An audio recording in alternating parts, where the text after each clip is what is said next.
ఏమి ఇబ్బంది అనిపించడంలా? ఎందుకు ఇబ్బంది సార్? ఈ పక్క బండ్లు ఆ పక్క బండ్లు అంతా ఎదుర్కొన్న బండి వచ్చే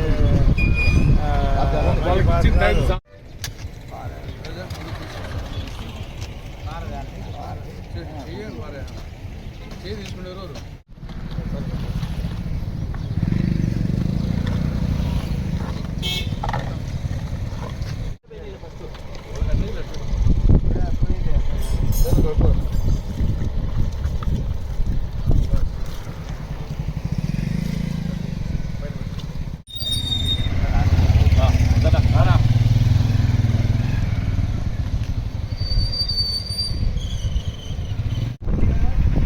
అద్మానంగా ఉన్న రోడ్ల నిర్మాణాలను వెంటనే పూర్తి చేయాలి. అద్మానంగా ఉన్న రోడ్ల నిర్మాణాలను వెంటనే రాజ్యం పులివెందులపై కక్షాల చంద్రబాబు నాయుడు పులివెందులపై కక్షాల చంద్రబాబు నాయుడు గారు పులివెందులపై కక్షాల చంద్రబాబు నాయుడు గారు రోడ్ల నిర్మాణాలను వెంటనే రోడ్ల నిర్మాణాలను వెంటనే జై కాంగ్రెస్ వేంపల్లెలో రోడ్డు నిర్మాణాలను వెంటనే వేంపల్లెలో రోడ్డు నిర్మాణాలను వెంటనే వేంపల్లెలోని రోడ్డు నిర్మాణాలు వెంటనే వేంపల్లెలోని డ్రైనేజ్ పనులు వెంటనే వేంపల్లెలోని డ్రైనేజ్ పనులు వెంటనే జై కాంగ్రెస్ జై కాంగ్రెస్ జై కాంగ్రెస్ జై కాంగ్రెస్ రోడ్ల నిర్మాణాలను వెంటనే రోడ్ల నిర్మాణాలను వెంటనే రోడ్ల నిర్మాణాన్ని వెంటనే. ప్రస్తుతం మనం కడప జిల్లా పులివెందుల అసెంబ్లీ నియోజకవర్గం వేంపల్లె మండల కేంద్రంలో వేంపల్లి పులివెందుల రోడ్డులో ఉన్నాం. అదేమో కర్మో కానీ పులివెందుల నియోజకవర్గం ప్రత్యేకించి వేంపల్లె ఒక అనాథలా మారిపోయింది, ఒక అనాథలా తయారైంది. ఈ నియోజకవర్గ ఎమ్మెల్యేమో శ్రీమాన్ జగన్మోహన్ రెడ్డి గారు, ఆయన నియోజకవర్గం గురించి పట్టించుకోడు. నియోజకవర్గానికే రాడు, రాజశేఖర రెడ్డి జయంతి వర్ధంతి తప్ప నియోజకవర్గానికే రాడు. ఆ వచ్చినప్పుడు కూడా భూమార్గాన పయనించాడు, ఆకాశ మార్గాన గగనతలంలో పయనిస్తాడు. ఆయనకల్లా ఎంతసేపు తాడేపల్లికి ప్యాలెస్కు బెంగళూరు ప్యాలెస్కు మధ్య షటిల్ సర్వీస్ చేయడమే ఆయన పని. ఇంకా ఏమైనా తీరిక దొరికితే జైళ్ళల్లో ఉండే వైఎస్ఆర్ పార్టీ రౌడీ షీటులను పరామర్శించడము ఆయన దినచర్య. కాబట్టి ఆయన పట్టించుకోడు. పోనీ ఆయన పట్టించుకోడు, మరి తెలుగుదేశం పార్టీ కూటమిని పట్టించుకుంటుందంటే వాళ్ళు పట్టించుకోరు, అంతకంటే పట్టించుకోరు. కారణం ఏమంటే ఈ నియోజకవర్గంలో గెలిచేదే సచ్చేదని చెప్పేసి వాళ్ళ అభిప్రాయం. ఎమ్మెల్యే ఏమో ఆయన పట్టించుకోడు, అధికార పార్టీ వాళ్ళు వీళ్ళు పట్టించుకోరు. పర్యవసానంగానే వేంపల్లికి ఈ దుస్థితి. ఇప్పుడు మనం ఉండేది ఇది రోడ్డు. దీన్ని రోడ్డు అంటారా లేకుంటే కంప చెట్ల తోపు అంటారా అర్థం కాని పరిస్థితి. ఇక్కడ 3 పనులు ప్రధానంగా. ఒకటి, ఆడ హనుమాన్ జంక్షన్ నుండి ఎన్టీఆర్ జంక్షన్ వరకు ఇది ఒక రోడ్డు వచ్చేసి 2023 అంటే 2 ఏళ్ల కిందట 47 కోట్లతో మంజూరైంది. రోడ్డు తవ్వేశారు, ఉన్న రోడ్డును తవ్వేశారు, కొత్త రోడ్డు ఇలా 2 ఏళ్లలో వాళ్ళు చేసింది 27% పనిచేశారు, 73% అసంపూర్తిగా ఉంది. అర్ధాంతరంగా కాంట్రాక్టర్ వచ్చేసి ఆఫ్ చేసేసాడు పని. రెండవది, అడ్డ రోడ్డు నుండి రాయచోట్ రోడ్లో గండి రోడ్డు వరకు అది ఒకటి, దానికి 14.5 కోట్లు శాంక్షన్ అయింది. దానికి 4% మాత్రమే పూర్తయింది. రోడ్డు తవ్వేశారు, 4% అయింది, 96% మిగిలిపోయింది. కాంట్రాక్టర్ పనులు ఆఫ్ చేశాడు, అది అని. మూడవది, భూగర్భ డ్రైనేజ్ వేంపల్లి మేజర్ పంచాయతీలో ఎంత 92 కోట్లు. ఎప్పుడు 2021 జూన్లో 4 ఏళ్ళైంది, 17% పని అయిపోయింది, 83% పని అట్నే ఉంది. మధ్యలో వచ్చేసి రోడ్డు మధ్యలో డ్రైనేజ్ కాలువ దవ్వారు, అవి పుడ్సలే. వర్షాకాలం వస్తే నీళ్లు. ఈ పక్కింటోళ్ళు ఆ ఎదురింటికి పోవాలంటే భయం, ఎందుకంటే ఆ గోతులో పడిపోతారు. వాకిలు తీయాలంటే భయం, పిల్లలు ఆ యొక్క నీళ్ళలో పడిపోతారు. వాహన చోదకులకు, పాదచారులకు ఇది రోజు వచ్చేసి ఒక యమగండం అయిపోయింది. భూలోకంలో యమలోకం చూస్తున్నారు 4 సంవత్సరాలుగా. ఇంకా ఈ మేజర్ పంచాయతీ, ఈ పంచాయతీ సిబ్బంది ఉన్నారో పంచాయతీ సర్పంచ్ కానీ వార్డు మెంబర్లు కానీ వాళ్ళు మర్చిపోయినారు.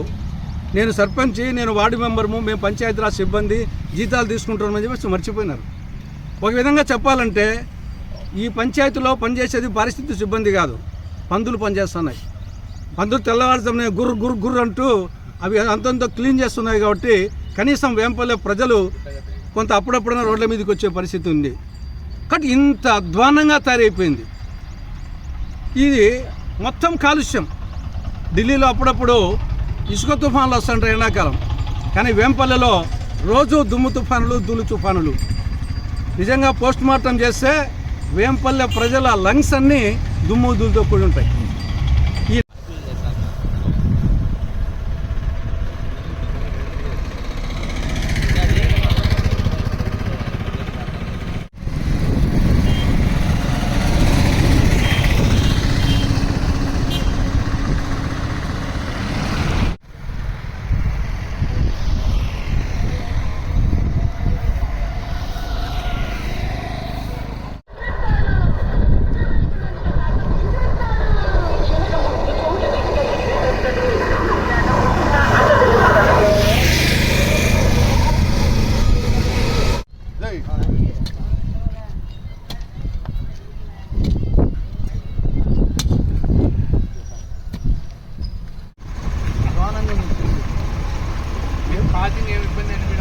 ఎందుకు ఇబ్బంది సార్?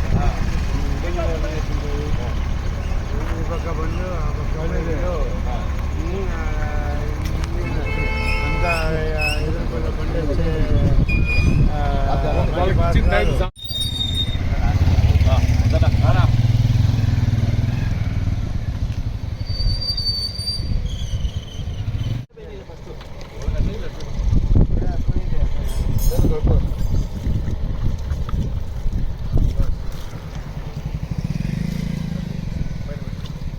జై కాంగ్రెస్, జై కాంగ్రెస్, జై కాంగ్రెస్. వేంపల్లెలో రోడ్డు నిర్మాణాలు వెంటనే, వేంపల్లెలో రోడ్డు నిర్మాణాలు వెంటనే, వేంపల్లెలోని రోడ్డు నిర్మాణాలు వెంటనే, వేంపల్లెలోని డ్రైనేజ్ పనులు వెంటనే, వేంపల్లెలోని డ్రైనేజ్ పనులు వెంటనే. టౌన్ పరిధిలో 3.8 కిలోమీటర్లకు గాను 47 కోట్ల ప్రతిపాదనతో రోడ్ల నిర్మాణం ప్రారంభించడం గత ప్రభుత్వంలో జరిగింది. ఇప్పుడు ప్రభుత్వానికి గాను 27% జరిగింది. 9 కోట్లు రిలీజ్ చేయడం జరిగింది. ఇంకా 1 కోటి కావాలా. ఎంసీ హెక్టార్ అనే వాళ్ళు ఈ పని ప్రైవేట్ కంపెనీ వాళ్ళు తీసుకోవడం జరిగింది. వాళ్ళు ఇక్కడ ఉండే కూటమి నాయకులకు భయపడి వాళ్ళ కమిషన్ అడుగుతున్నారనే ఒక ఉద్దేశంతో క్యాన్సిలేషన్ లెటర్ పెట్టుకోవడం జరిగింది. కనీసం చంద్రబాబు నాయుడు గారు ఆ క్యాన్సిలేషన్ లెటర్ను స్వీకరించి తర్వాత టెండర్ కన్నా పిలిచి ఈ నిర్మాణాన్ని పూర్తి చేయాలి. ఇక్కడ ఉన్నటువంటి కూటమి నాయకులు తెలుగుదేశం ఇన్ఛార్జ్ బీటెక్ రవి గారు టెంకాయ కొట్టి మరి 10-15 రోజుల్లో పనులు ప్రారంభిస్తామని చెప్పారు. ఎక్కడ బీటెక్ రవి గారు అని క్వశ్చన్ చేస్తున్నా. కూటమి నాయకులకు విశ్వాసం లేదా, లేకపోతే కూటమి నాయకులకు పనులు చేతగావా, పైన అడిగి తెచ్చే సామర్థ్యం లేదా, శక్తి లేదా అని అడుగుతున్నా. నేను ఎంతసేపు మీ కమిషన్ల కోసం కక్కుర్తిపడ్డాం తప్ప పులివెందుల నియోజకవర్గంలో అభివృద్ధి కోసం పాటుపడదాం, దోహదపడదామని రండి అంటే కదిలే అవకాశమే లేదు మీరు ఎక్కడ కానీ. అందుకు దానికి సంబంధించి ఈరోజు టెంకాయ చెట్టు నాటడం జరిగింది. మేము కాంగ్రెస్ పార్టీ ఆధ్వర్యంలో టెంకాయ చెట్టు ఎందుకు నాటినామంటే కనీసం ఈ రూట్లో పోయినప్పుడు ఆ టెంకాయ చెట్టు గుర్తొచ్చి నేను టెంకాయ కొట్టినా కదా, పనులు అధినాయకుడిని అడిగి తేవాలనే ఉద్దేశం అన్న గుర్తు వచ్చి పదే గుర్తు వస్తుందనే ఉద్దేశంతో నాటినాము. కనీసం ఆ టెంకాయ చెట్టు పెరిగి పెద్దదయ్యి మళ్ళీ టెంకాయ కాస్తే కూడా వీళ్ళు పనులు పూర్తి చేసే విధంగా కనపడడం లేదు. ఇందుకు కారణం రోడ్లలో సింగిల్ వే అయిపోయింది. ఈ పక్క రోడ్లో కనీసం గ్రావెల్ అన్న వేసి దీన్ని నింపాల్సిన ఆవశ్యకత ఉంది. అది నింపకపోవడంతో వర్షపాతానికి సీక్ చెట్లు అంతా రోడ్డు అంతా మొలిచి ఇదేదో ఒక మారుమూల ప్రాంతం మాదిరి తయారైంది. ఇది మేజర్ పంచాయతీ అని అధికారులు కూడా మర్చిపోతున్నారు. కనీసం క్యాన్సిలేషన్ లెటర్ ఎస్సీ గారు స్వీకరించి ఎస్సీ గారు స్వీకరించి దీన్ని క్యాన్సిలేషన్ చేసి తన ఈడీ పోతుంది కదా, మీరు ఎందుకు చేయలేకున్నారు అధికారులు కూడా? అంటే మీకు కూడా కమిషన్ కక్కుర్తిపడుతున్నారా? ఇక్కడ ఉన్నటువంటి రాజకీయ నాయకులతో పాటు మీరు కూడా ఏమన్నా లంచాలకు అలవాటు పడ్డారా? మీరు లంచాల పరిపాలన మాకు వద్దాయా? మేము వేంపల్లె అభివృద్ధి, పులివెందుల నియోజకవర్గ అభివృద్ధి కోరుకుంటున్నాం. మీరు అంతా దోహదపడుతున్నారని మీరందరూ దీనికి దోహదపడతారని మేము హెచ్చరిస్తున్నాం. అవసరమైతే ఒక వారం టైం ఇస్తున్నాం. దీనిపైన ఎటువంటి వ్యవస్థ రాకపోతే జిల్లా కలెక్టర్ ఆఫీస్ వద్ద ధర్నాకు ప్లాన్ చేస్తామని హెచ్చరిస్తున్నాం. జై కాంగ్రెస్, జై జై కాంగ్రెస్.